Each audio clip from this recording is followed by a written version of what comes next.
Hugues, frères et sœurs,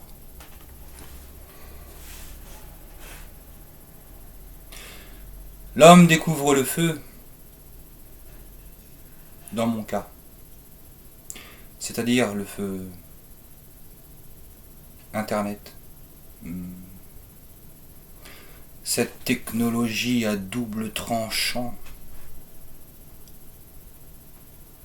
ce katana qu'il faut savoir utiliser à bon escient, avec mesure. Quel joli mot. Avec mesure. Alors je suis un petit peu dans la démesure, comme tout néophyte, en ce sens que j'en vois pas mal de vidéos.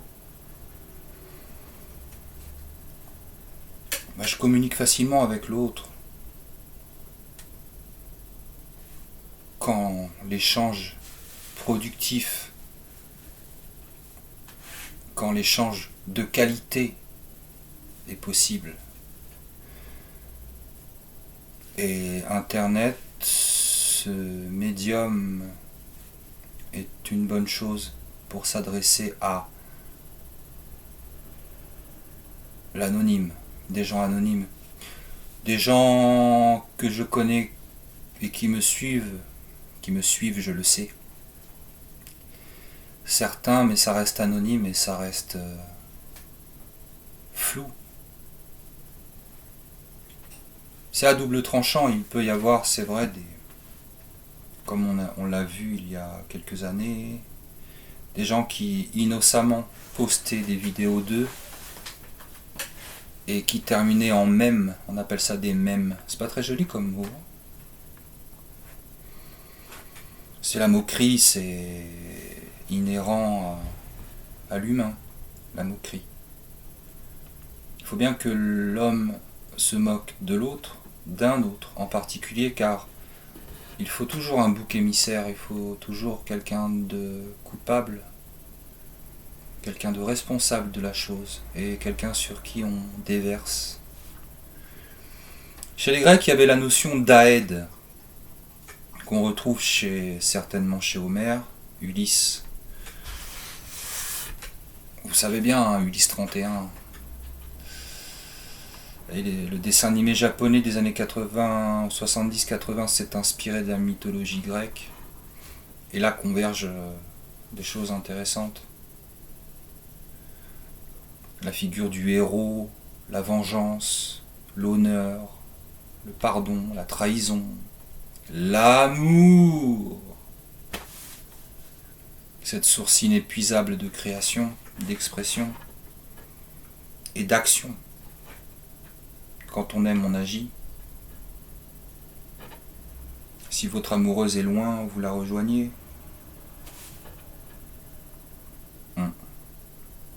Donc la Haide, c'était le poète grec qui venait au banquet, à qui on faisait appel, comme les troubadours. Sauf que la Haide venait au cours de ces banquets de beuverie, on était avec Dionysos quand même. Et il balançait ses poèmes et ses chansons et son esprit. Et en même temps, on pouvait lui faire du mal, on pouvait le ridiculiser. On pouvait lui porter atteinte psychologiquement. Peut-être pas le taper, mais je crois qu'on n'est pas loin de ça. Il faudrait que je me cultive plus, car ce sont des choses que j'ai apprises. J'ai une sorte de culture universelle, mais assez superficielle en réalité. Hormis pour quelques sujets que je maîtrise, je pense. Je peux pas dire que je maîtrise le sujet de la poésie, car vous imaginez un peu la culture qu'il faut. Et la curiosité qu'il faut. Tous ces auteurs français, connus ou anonymes, tous ces auteurs d'autres langues, qu'on peut essayer de lire dans leur langue, avec la traduction à côté, on peut essayer d'apprendre une langue. Rilke, ce poète autrichien, Rainer Maria Rilke, a appris le français car quand on lui a dit qu'il y avait un mot pour désigner la paume, il a été touché, il a été bouleversé et, bien évidemment, il était habilité à l'apprentissage et il était quand même taillé pour apprendre et il venait surtout d'une famille, certainement d'une famille cultivée. Il a été nourri. Mais il s'est mis à apprendre le français car dans sa langue à lui, l'allemand, on dit hand, handball. C'est la main. Mais nous, on a la paume. Ouais.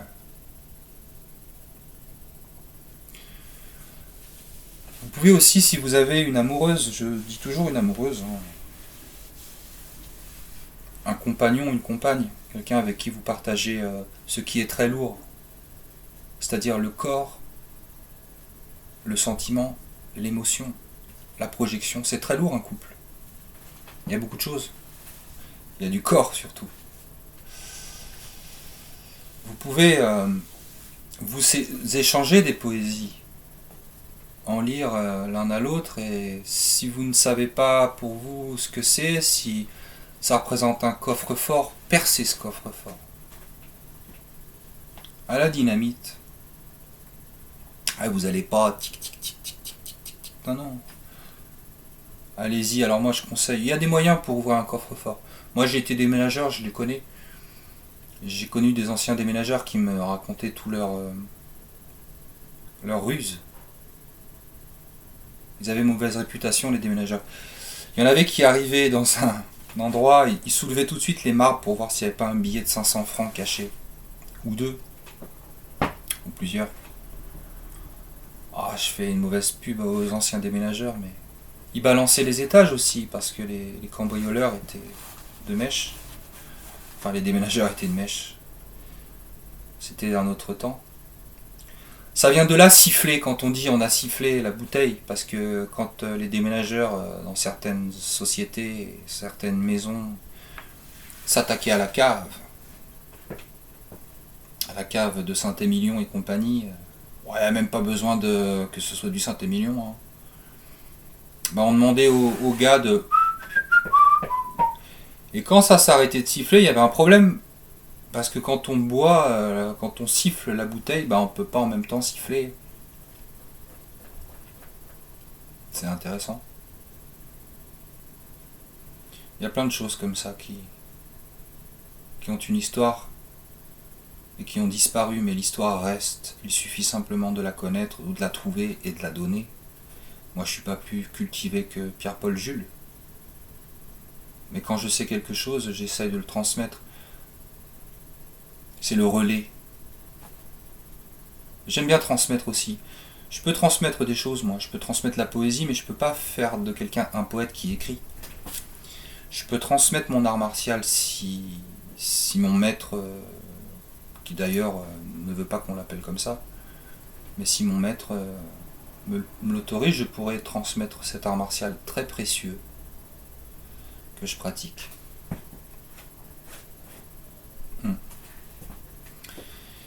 Hier, j'ai remis en place quelqu'un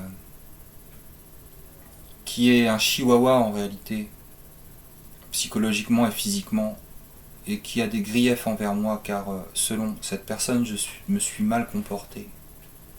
Moi, je crois que non, je crois que j'ai été maladroit, mais je pense avoir été clair avec moi-même et avec la personne, car je la respecte.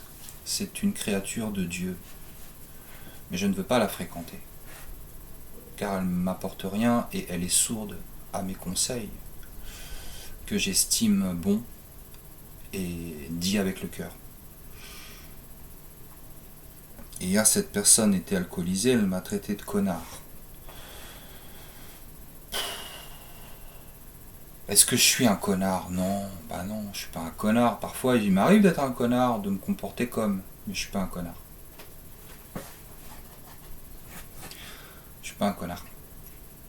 Donc, j'ai été obligé de lui dire je ne suis pas un connard et quand vous dites connard, je vous mets un stop. Mais je suis un émotif.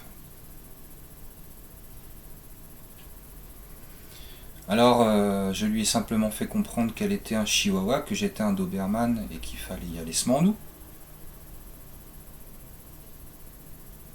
Et je lui ai aussi fait remarquer que rien qu'avec les mots, je pouvais lui faire du mal.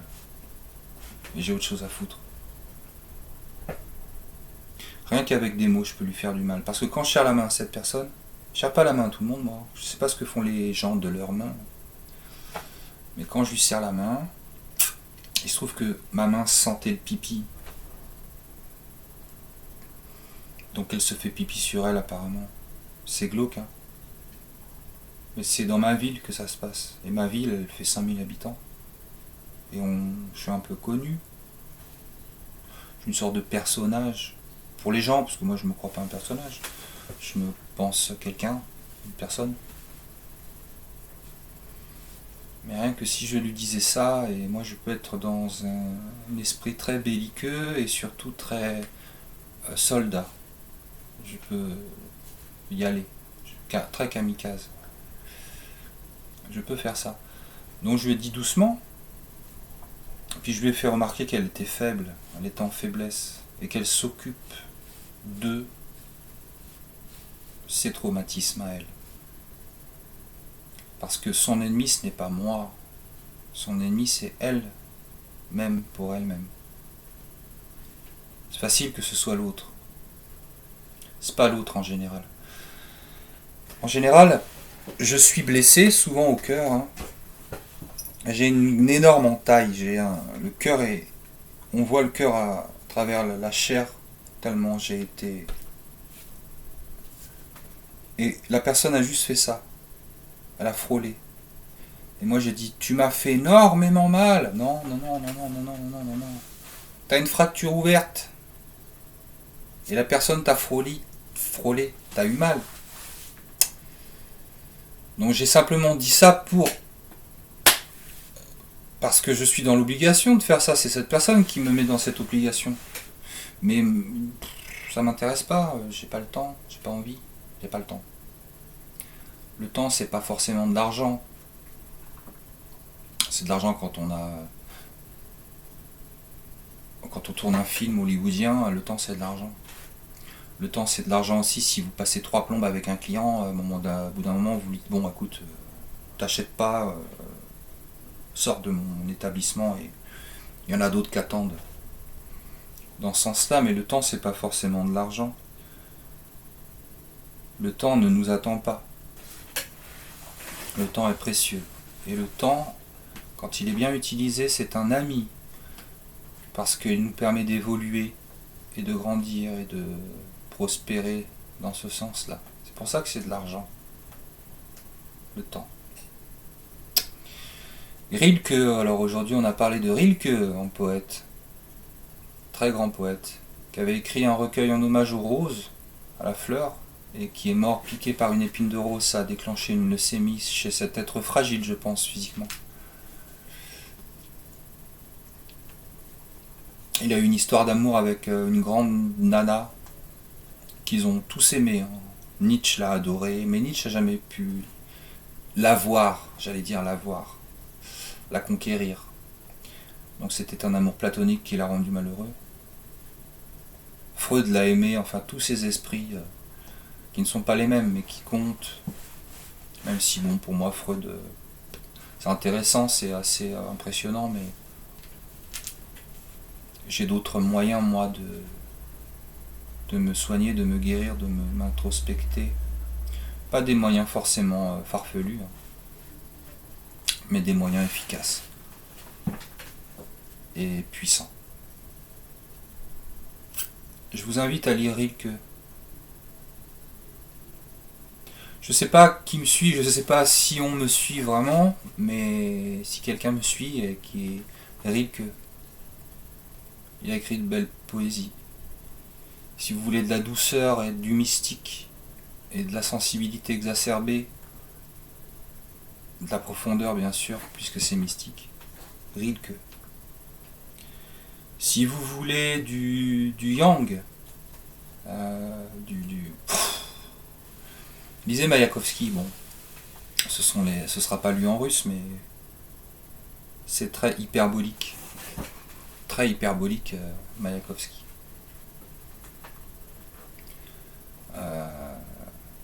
Si vous voulez, je serai tout de viande déchaînée. Si vous voulez, je serai tendre comme un agneau. Plus un homme, mais un nuage en pantalon. Tout est... Un nuage en pantalon. Tout de viande déchaînée. Mais ça, c'est la traduction, on peut le dire autrement. Hein. Il y a des mauvaises traductions. Oh là là, il y a des trucs. Et une fois, j'avais lu,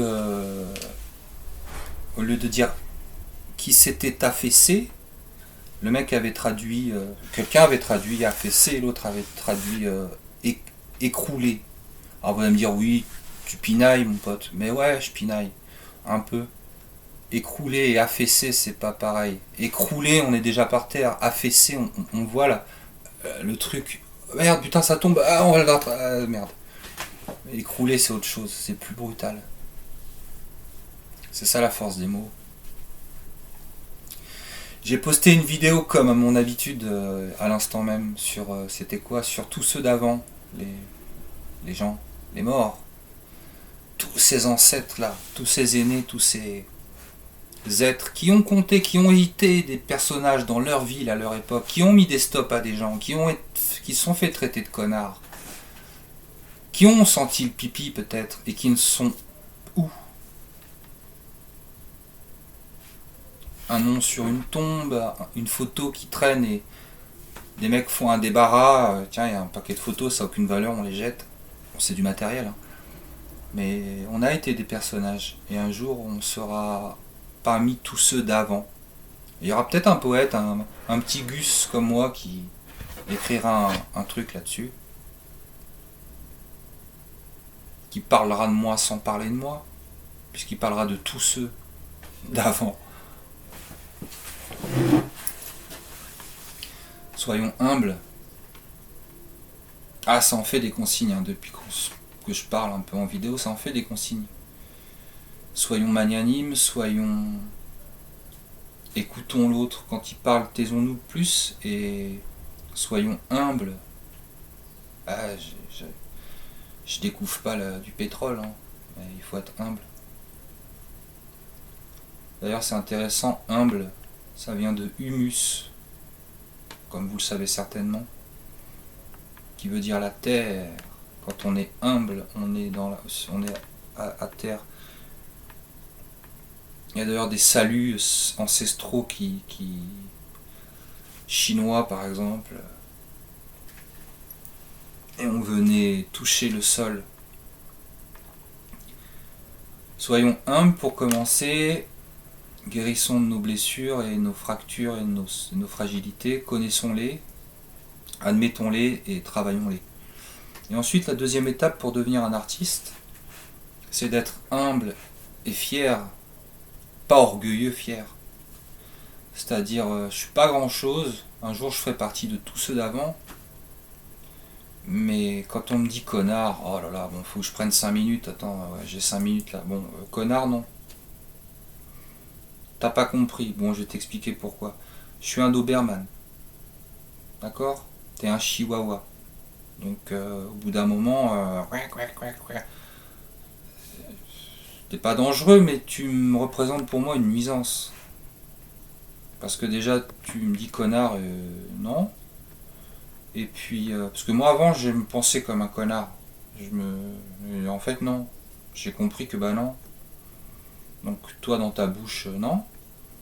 Puis en plus, dans ton état, je suis désolé, hein, mais peut-être qu'il te reste 3-4 ans à vivre en plus. Moi aussi, hein, mais moi ce sera pas par l'alcoolisme et la déchéance. Parce que je prends soin de moi.